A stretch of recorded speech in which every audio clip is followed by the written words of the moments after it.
The coolest criminal you've never heard of. One quiet night in a suburban neighborhood just outside of Chicago, two thieves broke into a cozy family home. One was an old-timer named Frankie, sharp as a tack and cool under pressure. The other was Jason, a jittery young rookie on his first big job. It wasn't some fancy mansion, just a regular house with a mailbox, a front porch, and a golden retriever sleeping outside. Inside, the house was still. The only sound was the rhythmic ticking of a clock on the wall. With flashlights in hand, they moved through the rooms like ghosts. They found stacks of $100 bills, gold necklaces, diamond rings, pearl earrings, and even some rare collectible coins. Jason's heart pounded with excitement as he stuffed the treasures into a duffel bag. Then Frankie stopped and whispered, "Put the bag down.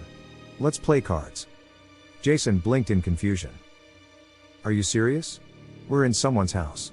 We need to leave." Frankie grinned. "Trust me, kid.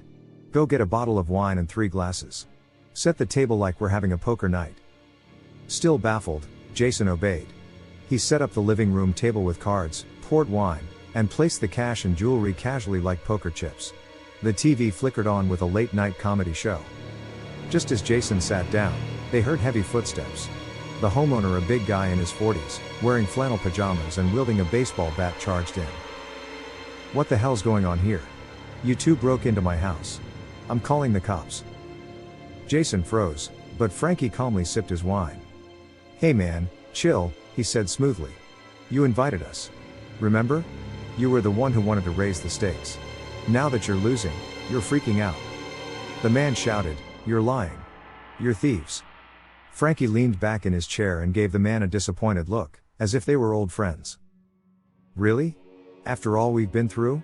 Look at this place: wine, cards, money on the table, the TV on. Looks a lot like a poker night to me." Minutes later, the police arrived. The homeowner was sweating, waving his bat, and yelling, "They robbed me." The officer scanned the room: 2 men casually playing cards, half-empty wine glasses, stacks of cash and jewelry on the table, and a comedy show playing in the background. Frankie stood up and said calmly, "Officer, he invited us. It was supposed to be a friendly game. He lost everything, got upset, and now he's trying to blame us." The cop looked at the homeowner, then back at the scene. "Sir, it really does look like you were gambling. That's illegal in this state. You sure you want to push this?" The homeowner stammered. I know, wait." Before anything more could be said, Frankie added, "Please, officer. We just want to go. He threatened us when he started losing. We don't feel safe staying here." The officer nodded. "All right, gentlemen. I'll walk you out." And just that, Frankie and Jason walked right out the front door with the stolen loot under full police escort. Moral of the story: being clever, calm, and quick on your feet can get you out of trouble, but playing dirty always comes with risk. The homeowner lied and lost everything.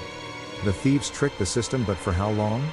In the end, what truly matters isn't how smart you are, but how honest you live. Because the truth is, there's no poker face strong enough to cover up dishonesty forever.